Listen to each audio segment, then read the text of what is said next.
தஞ்சாவூர் மாவட்டம் திருவிடைமருதூரை அடுத்த மகாராஜபுரத்தைச் சேர்ந்தவர் முருகானந்தம். விவசாயியான இவர் இன்று தை அமாவாசையை முன்னிட்டு மயிலாடுதுறை மாவட்டம் பூம்புகாரில் உள்ள காவேரி சங்கம தனது தந்தைக்கு திதி கொடுப்பதற்காக குடும்பத்துடன் சென்றுள்ளார்.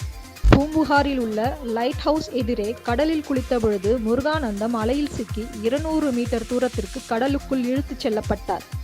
உறவினர்கள் சத்தம் போட்டதை அடுத்து அங்கு பணியில் இருந்த கடலோர காவல் போலீசார் மற்றும் தீயணைப்பு படை வீரர்கள் விரைந்து சென்று உயிருக்கு போராடி கொண்டிருந்த முருகானந்தத்தை மீட்டு கரைக்கு கொண்டு வந்து அவருக்கு முதலுதவி அளித்தனர்.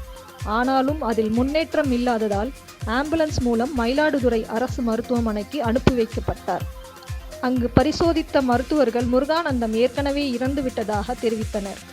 இதையடுத்து அவரது சடலத்தை கைப்பற்றி போலீசார் உடற்கூறு ஆய்விற்கு அனுப்பி வைத்தனர். மேலும் இது குறித்து கடலோர காவல் போலீசார் வழக்கு பதிந்து விசாரணை மேற்கொண்டனர்.